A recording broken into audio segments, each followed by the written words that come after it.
అవసరమైనప్పుడు డబ్బును ఎంత అయినా ఖర్చు చేయండి. అవసరం లేనప్పుడు రూపాయి కూడా వృధా చేయకండి. మోసం చేయటం అనేది ఒకప్పుడు పెద్దలు తప్పు అనేవారు.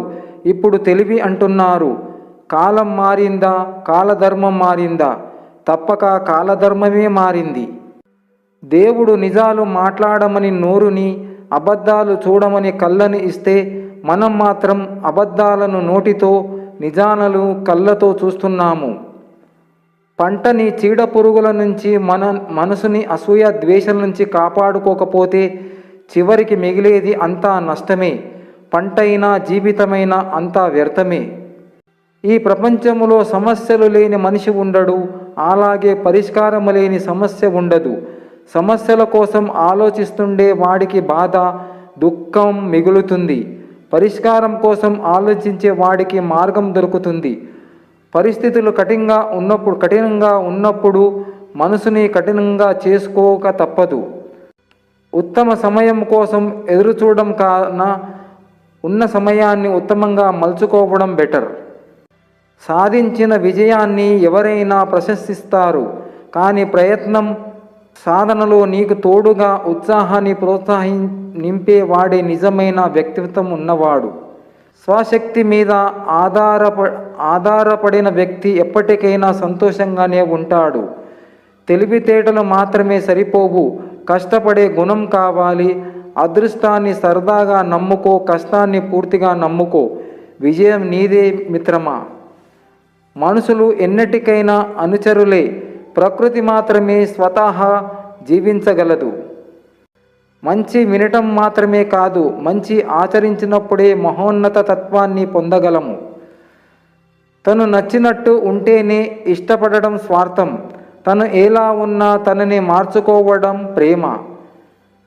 చేసే కర్మ మీద నమ్మకం ఉంచండి, రాసుల మీద కాదు. రావణుల రాసులు ఒకటే అయినా కర్మానుసారం రాముడు దేవుడైతే రావణుడు మట్టిలో కలిసిపోయాడు.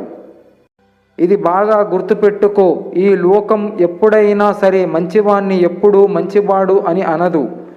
మంచిగా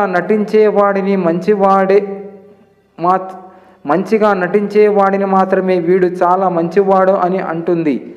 మంచితనాన్ని గుర్తించే మంచితనం చాలా మందికి ఉండదు. అమ్మ ఇచ్చిన జీవితం అమ్మాయి వల్ల అంతం కాకూడదు. నాన్న పెంచిన ఆత్మగౌరవం అబ్బాయి వల్ల అపనిందలు కాకూడదు. ప్రేమించడం తప్పు కాదు, తప్పుడు మనిషిని ప్రేమించడం తప్పు. మిత్రమా, నేనెందుకు ఎప్పుడు శ్రమిస్తూనే ఉండాలి అని అనుకుంటున్నావా? అయితే ఇది రాసి పెట్టుకో. నేనెందుకు నిరంతరం శ్రమించాలి అని నీకు హృదయము నిన్ను అడిగితే అప్పుడు నీవు చెప్పే సమాధానం ఏమిటి? మిత్రమా, ఇది గుర్తుపెట్టుకో. నిరంతరం శ్రమిస్తూ ఉంటేనే జీవం అంటారు. బద్ధకం, సోమరితనం చూపెడితే శవంతో పోలుస్తారు. నొప్పి మాట్లాడినంత నిజాయితీగా మరే ఎమోషన్ మనిషితో మాట్లాడించలేదు.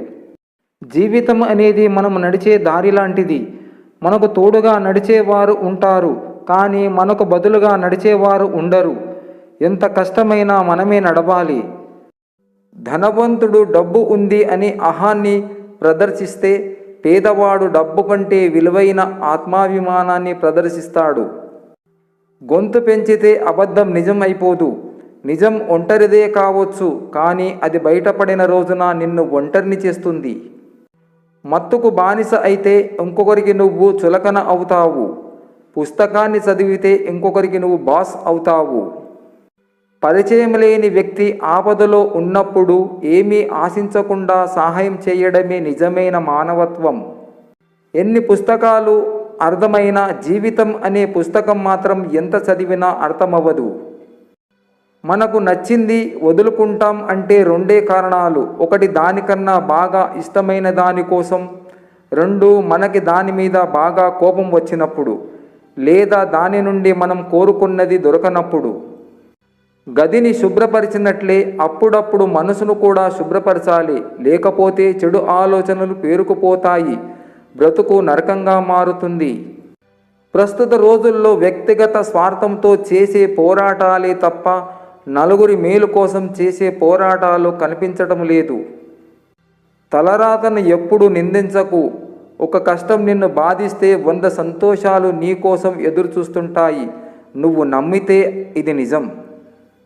మనసులో మానవత్వం లేని వ్యక్తుల పేర్ల పక్కన ఎన్ని చదువుకున్న డిగ్రీలు ఉన్నా వ్యర్థమే. ప్రశ్నను బట్టి సమాధానం, నీ ప్రవర్తనను బట్టి ప్రతిఫలం ఉంటుంది మిత్రమా. భూమి మీద అందరూ ఒకేసారి పుట్టలేదు. అలానే గెలుపు కూడా అందరికీ ఒకేసారి రాదు.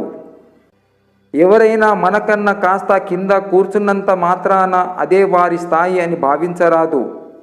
ఆకలితో ఉన్నవారికి, ఆపదలో ఉన్నవారికి మీరు ఏ సహాయం చేసినా అది సాక్షాత్ ఆ భగవంతుడికి చేసినట్టే. కాలానికి పాపం పుణ్యం అనే తేడా ఉండదు. చేసే ప్రతి దానికి వడ్డీతో సహా తిరిగి ఇచ్చేస్తుంది కర్మ రూపంలో.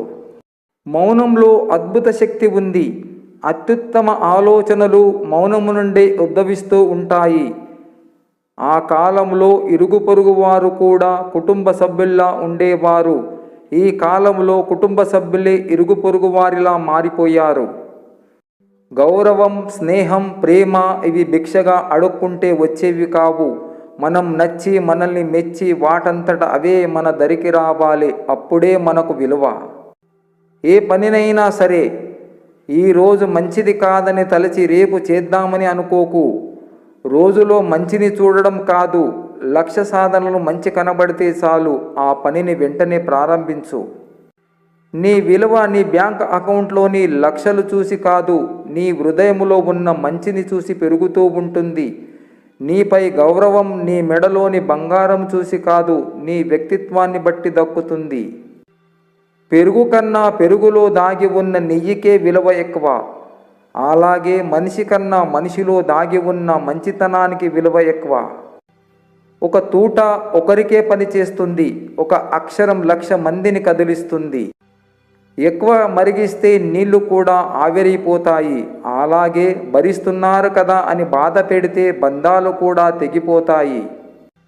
మనిషికి బాగా అవసరమయ్యేది కాలమే, కానీ మనిషి బాగా దుర్వినియోగం చేసుకునేది కూడా కాలాన్ని. బంధం తెగిపోతుందనుకున్నా సరే నిజమే చెప్పండి. అబద్ధాలు చెప్పి నమ్మకం మాత్రం పోగొట్టుకోకండి. ఎందుకంటే తెగిన బంధం ఎప్పుడైనా తిరిగి కలవచ్చు, పోయిన నమ్మకం మాత్రం తిరిగి రాదు.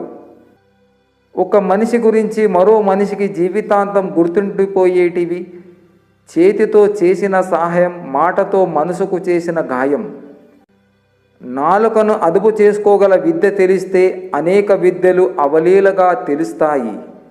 తన మీద తనకి నమ్మకం లేని వాళ్ళే చేతి గీతలు, నుదిటి రాతలపై ఆధారపడతారు. నిజాలను నిర్లక్ష్యం చేస్తే అవి రెట్టింపు శక్తితో ప్రతీకారం తీర్చుకుంటాయి. నీ వెంట రాని ఇంటిని, ఒంటిని రోజు కడుగుతావు, మరి నీ వెంట వచ్చే మనసును ఎప్పుడు కడుగుతావు? మంచి బుద్ధితో ఒకరికి మంచి చేసినా అది నిన్ను జీవితాంతం కాపాడుతుంది. చెడు బుద్ధితో ఒకరికి చెడు చేసినా అది నిన్ను జీవితాంతం వెంటాడుతుంది. ప్రతి పరిచయము ఒక అనుభవమే. కొన్ని పరిచయాలు లేని సంతోషాన్ని తీసుకువస్తే మరికొన్ని పరిచయాలు ఉన్న సంతోషాన్ని దూరం చేస్తాయి. బంధం, ప్రశ్నించే హక్కు, చెప్పే బాధ్యత రెండూ ఉన్నప్పుడే బంధం కలకాలం కొనసాగగలదు. నిజం తెలుసుకునేంత ఓపిక నీకు లేకపోతే నిందించే హక్కు కూడా నీకు లేనట్టే.